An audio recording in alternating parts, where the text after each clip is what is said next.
মাত্র 3 দিন আগে একটা ছেলের বুকের মধ্যে কি সাহস থাকলে বলতে পারে হায়াত মৌতের মালিক আল্লাহ, আসমান থেকে ফায়সালা নির্ধারিত হয়, তুমি আমারে বিদায় করে দিতে পারো। শাহাদাতের মৃত্যুই তো সেই মৃত্যু, সেটার জন্যই তো তামান্না করি। একজন রাজনীতিবিদ ঘরের মধ্যে শুয়ে মরবে, এটা মানায় না। দোয়া করেন আল্লাহ আমার ওসমান হাদিকে হায়াত দারাজ করে দাও। এত তাড়াতাড়ি তুমি তাকে নিও না আল্লাহ, এই দেশের জন্য একটু তুমি জান ভিক্ষা দিয়ে দাও আল্লাহ। মনের অবস্থা খুব খারাপ, আপনাদেরটা কেমন জানি না।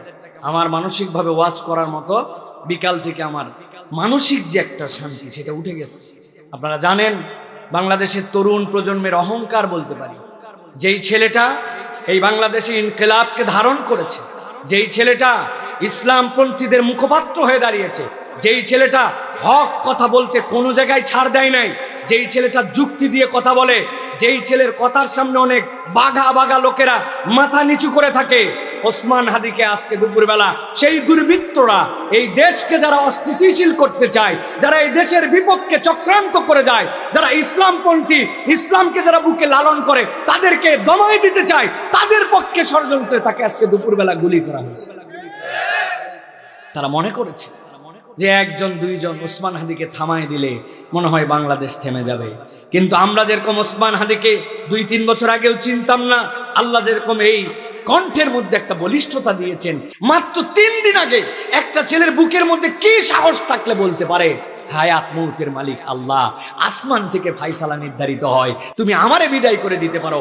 আমার সন্তান, আমার প্রজন্ম এই বাংলাদেশকে সেই পঙ্কিলতা মুক্ত করবে, এই বাংলাদেশকে ইসলামী শরিয়াত দিকে আগায় নিয়ে যাবে। শাহাদাতের মৃত্যুই তো সেই মৃত্যু, সেটার জন্যই তো তামান্না করি। একজন রাজনীতিবিদ ঘরের মধ্যে শুয়ে মরবে, এটা মানায় না। সে তো বুক পেতে দিয়ে দেশের জন্য, ইসলামের জন্য, আল্লাহর জন্য মৃত্যুবরণ করবে, যাতে আল্লাহর কাছে যে বলতে পারে আল্লাহ তোমার সামনে আমি শাহাদাতের তামান্না নিয়ে আসছি। আল্লাহু আকবার।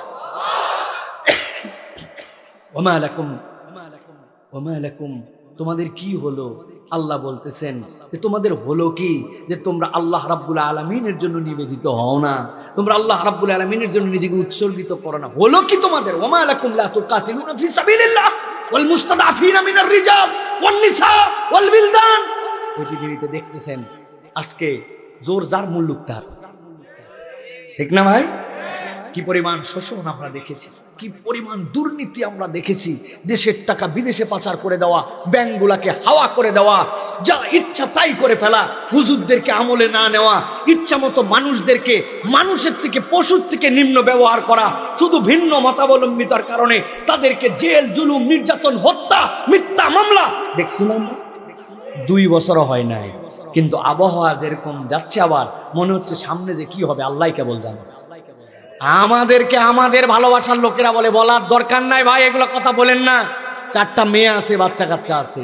আমরাও বলে দিতে চাই, বিগত 12 বছর ওই আমলেও আল্লাহ সাক্ষী রেখে হক কথা বলা বন্ধ করি নাই। জীবন একটাই, মৃত্যু তো ওইটাই যেটাতে আল্লাহর সামনে শাহাদাতের মৃত্যু নিয়ে আমরা দাঁড়াতে পারবো। এই জন্য আমরা বলে দিতে চাই ওসমান হাদিকে আল্লাহ ফেরত দে। আমি তার জন্য যে দোয়া করছি আল্লাহ তাকে ফেরত দে, যে সিচুয়েশনে আসলে ফেরত আসতে পারবে কিনা। তবে আমরা আগামী প্রজন্মকে জানাতে চাই, আমাদের প্রত্যেকটা ছেলের হৃদয়ে ইসলাম দিয়ে আল্লাহর পক্ষে দাঁড়ানোর মতো শাহাদাতের তামান্না নিয়ে আমাদের সন্তানদেরকে তৈরি করতে হবে। ওরা সংখ্যায় কম, ষড়যন্ত্রে তীব্র দেখা যায়। আল্লাহ বলছেন ইরিদুনা লিউতফিউ নূর আল্লাহ, তারা চায় যে আল্লাহ রাব্বুল আলামিনের নূরকে মুখের ফিৎকারে নিভাই দিবে। ওয়াল্লাহু মুতিম্মু নূরিহি, আল্লাহ তার নূরকে পূর্ণ করবেন, এটাই আল্লাহর চ্যালেঞ্জ। ইনশাআল্লাহ আগামীর বাংলাদেশ ইসলামের বাংলাদেশ, আগামীর বাংলাদেশ কোরআনের বাংলাদেশ, আগামীর বাংলাদেশ বৈষম্যহীন বাংলাদেশ, আগামীর বাংলাদেশ ষড়যন্ত্রকারীদের মুখে থাপ্পড় দেওয়ার বাংলাদেশ। রেডি থাকতে হবে আমাদের। এর জন্য প্রজন্ম তৈরি করতে হবে। নিজের মধ্যে ঈমান না থাকলে কেমনে? বাংলার ইতিহাসে দেখছেন কোনোদিন কোন যে দল হোক, আমি জানি না, আমরা দেখি নাই, হজরের নামাজ পড়ে তার নির্বাচনের প্রচার শুরু করে? দেখছেন এই নজির? দেখছেন কোনোদিন যে কোনো এমপি প্রার্থীকে জড়ায় ধরে একজন এসে বলছে 500 টাকা রাখেন ভাই, হাঁটতে হাঁটতে পা ফুলে গেছে আপনার, এটা একটু ভ্যানে চড়েন? দেখছেন? টাকা উল্টা তারা কালেকশন করে তারে দেয়। এটা কি জন্য? ইমানের স্পিড থাকতে হয়, হৃদয়ের মধ্যে ইমান থাকতে হয়। মুখের কথায় ফটর ফটর করলে হয় না, দিলের সাথে সংযোগ থাকতে হয়। ওটার নাম রুহানিয়াত, ঠিক কি না? দোয়া করেন, আল্লাহ আমার ওসমান হাদিকে হায়াত দারাজ করে দাও। এত তাড়াতাড়ি তুমি তাকে নিও না আল্লাহ, এই দেশের জন্য একটু তুমি জান ভিক্ষা দিয়ে দাও আল্লাহ। আল্লাহ যারা তার সাথে আচরণ করেছে তার প্রত্যেকটাকে আল্লাহ একটা একটা করে তুমি ধরে ধরে এই দেশের মধ্যে দেখায় দাও যে তার সাথে আচরণের কারণে আল্লাহ তুমি তার কি পরিণতি করেছো, করুণ পরিণতি ঘটায় দাও। আমি একবার হজে ছিলাম, হজে থাকা অবস্থায় আমার বাড়ি তো গাবতলী হাটের পাশে, শুনছি যে একটা গরু নাকি উঠছে বাজারে 15 লাখ টাকা দাম। কয় টাকা দাম? যারা কথা বুঝেন একটু কথা বলেন। হ্যাঁ, কত দাম? 15 লাখ টাকার গরু কুরবানির হাটে বিক্রি হয়েছে। 15 লাখের গরু নিয়ে যেতে মিনিমাম 30,000 টাকা ট্রাক ভাড়া লাগছে গুলশানে নিয়ে যেতে, 10 কিলোমিটার 30,000 ভাড়া। ওই হাটেই এক লোক গতবার নিয়ত করছিল আগামীবার আল্লাহ বাঁচালে কুরবানি দিব। ভ্যানালা 1 বছর টাকা জড়ো করে করে করে করে 12,500। বুঝে থাকলে বলেন, কুরবানির শেষ হাটে 12,500 টাকায় যে ছাগল হয়, এটা কি ছাগল বলে নাকি অসল বলে? তাও বেচারি কিনছে, দাঁত টাত দেখা কিনে লজ্জায় কোমরের গামছা খুলে উপর দিয়ে ঢাকায় নিছে যে বাবা যাওয়ার সময় যে মানুষ জানি ইয়ার কি মেরে না বলে মরা ছাগল করতে নিলি, এই জন্য ঢেকে বাড়িতে নিয়ে গেছে। বুঝে থাকলে বলেন, কুরবানি যেদিন হয়ে গেছে সকালবেলা আল্লাহ ফেরেশতাদেরকে পাঠাইছেন, ফেরেশতা 15 লাখ গরু 30,000 টাকা ঢোয়ানি, আগে চলে যাও গুলশানে। তাই তাই প্রিয় ভাইয়েরা, আল্লাহ বলছেন লা ইয়ানালাল্লাহু লুহুমুহা ওয়ালা দিমাউহা ওয়ালাকিন ইয়ানালুহু তাকওয়া মিনকুম। আল্লাহ চাইলে 15 লাখ কবুল, আল্লাহ চাইলে 12,500 কবুল। কিন্তু আল্লাহ বলছেন আল্লাহ বান্দার গোশতও দেখেন না, রক্তও দেখেন না, আল্লাহ দেখেন দিল নিয়ে আল্লাহর জন্য কে হাজির হয়েছিল। 1 লাখ লোক দিয়ে কি হবে যদি তারা কোরআন শোনার জন্য না আসে? আর একজন যদি আসে দিল নিয়ে কোরআন শোনার জন্য, আজকের মাহফিল সফল, ঠিক কি না?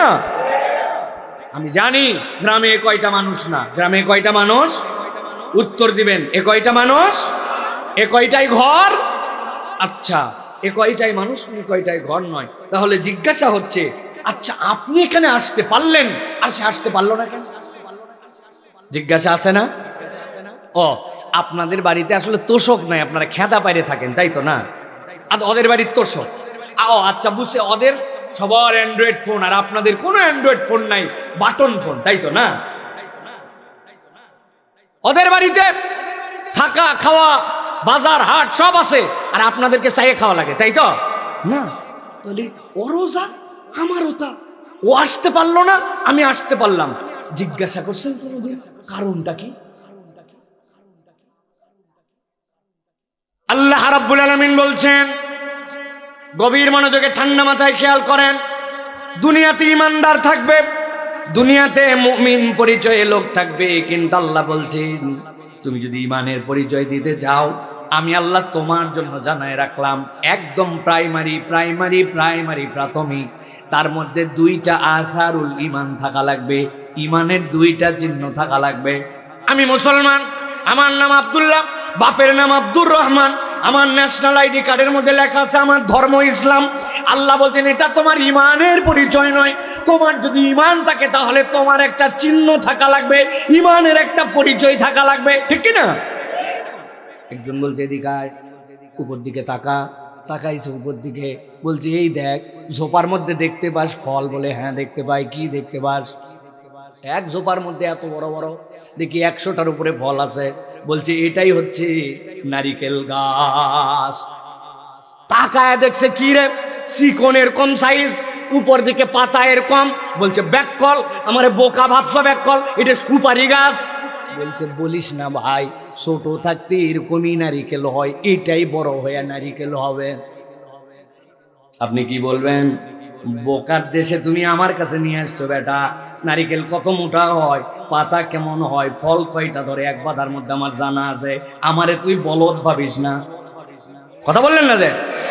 আল্লাহ রাব্বুল আলামিন বলছেন নবী আপনি জানাই দিয়ে রাখেন, ইন্নামাল মুমিনুনা আল্লাযীনা ইযা যুকিরাল্লাহু ওয়াজিলাত কুলুবুহুম ওয়া ইযা তুলিয়াত আলাইহিম আয়াতুহু যাদাতুহুম ঈমানান ওয়া আলা রাব্বিহিম ইয়াতাওয়াক্কালুন।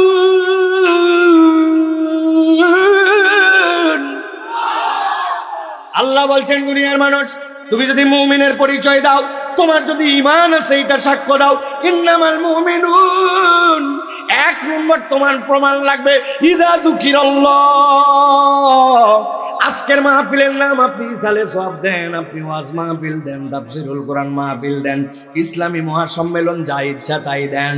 নবীকে বলছেন, নবী আপনি জানাই দেন, আল্লাহর কাছে এই মাহফিলের একটা ভিন্ন নাম আছে, সেইটা হচ্ছে মাজালিসুল যিকির, আল্লাহর জিকিরের মাজলিস।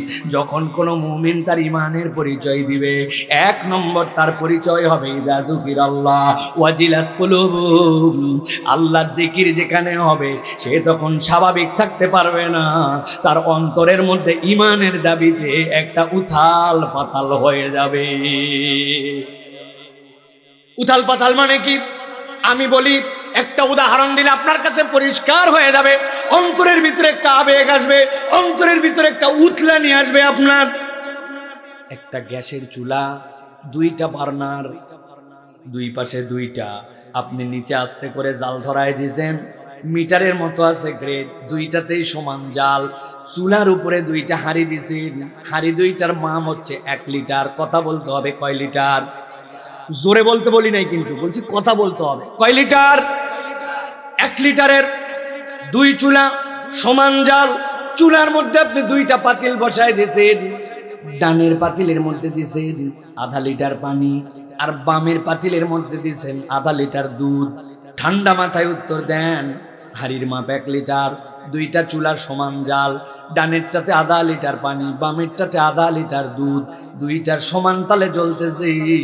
বুদ্ধিমান মানুষ, জ্ঞানবান মানুষ যদি হয়, হাড়ির মাপ, জালের মাপ, পরিমাণের মাপ জানার পরেও ওই ব্যক্তি পানির দিকে সতর্ক থাকবে নাকি দুধের দিকে?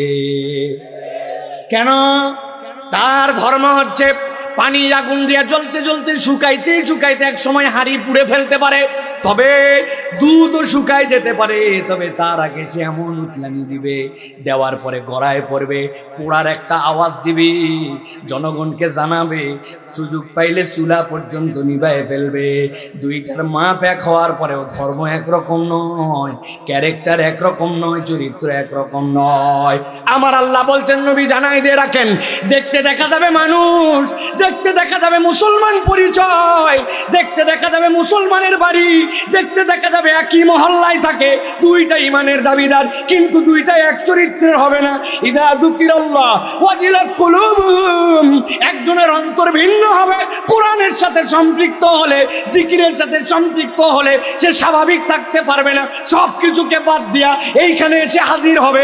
এইটা অন্য কোনো কারণে নয়, এইটা হচ্ছে আসারুল ঈমান। শুধু মুখে মুখে বললে হয় না ঈমানদার, প্রমাণ দেওয়া লাগে। 2 নম্বরে আল্লাহ বলছেন, ওয়াইযা তুলিয়াত আলাইহিম আয়াতুহু, আর যখন তার সামনে আল্লাহর আয়াত তেলাওয়াত করা হবে, যাদাতুহুম ঈমানা।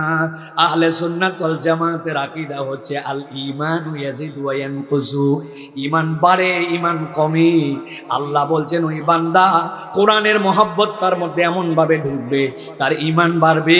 কদ্দূর পর্যন্ত বাড়বে জানো নাকি?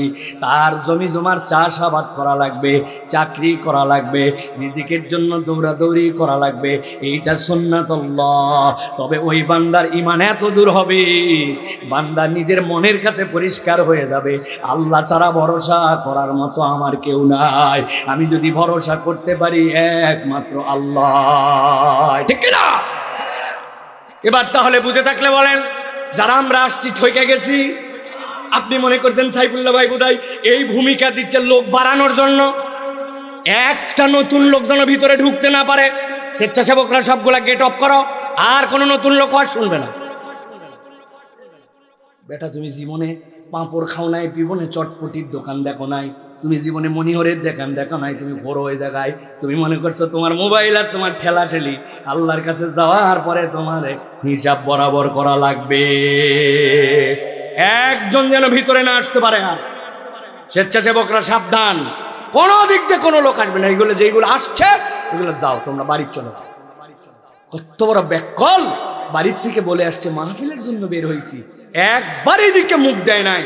তুমি আর কি মারো, তুমি বাড়ির থেকে আসছো, বের হওয়ার দরকার নাই, কিন্তু তুমি মুনাফিকি করে তুমি বলে আসছো মাহফিলে যাচ্ছে, তুমি আসো নাই, আল্লাহর কাছে তোমার নামে অভিযোগ দেওয়া হয়। বছরে প্রত্যেকদিন ওয়াজ হয়। হ্যাঁ, আর কি মনে করছো তুমি মাহফিলকে তামাশা মনে করছো? চায়ের দোকানে আড্ডা দাও আর বলে দূরে দূরে মাইক দিছি এই জন্য কথা শুনতেছি। ওই জায়গায় বলছে মিয়া তোমার মোবাইলে দুই ভাবে ইন্টারনেট ব্যবহার করা যায়, একটা সেলফ ডাটা আর একটা ওয়াইফাই ডাটা আছে না? এখান থেকে ধনবাড়ি গেছেন, ওয়াইফাই কাজ করে কেন? নেটের লাইন নাই, অ্যান্ড্রয়েড ফোন নাই, কারণ নেটওয়ার্কের একটা দূরত্ব আছে। মিয়া ওয়াজ শোনা লাগবে, কে বলছে তোমার ভিতরে আছে? তোমার তো ইউটিউবের ওয়াজ আছে, তো আয়োজন কেন? এটা আল্লাহর রহমতের ওয়াইফাই জোন, এর ভিতরে না আসলে ওই ফজিলত চায়ের দোকানে আড্ডা মারতে মারতে শুনলে পাওয়া যায় না। এত বোঝো, এটা বোঝো না? প্রিয় ভাইয়েরা, আল্লাহ রাব্বুল আমিন যেন আমাদেরকে কোরআন থেকে কিছু কথা শোনার তৌফিক দান করেন। দয়া করে স্বেচ্ছাসেবকরা অনুরোধ করবার, নতুন কোনো লোক যেন ঢুকতে না পারে, এটা ইনশিওর করেন।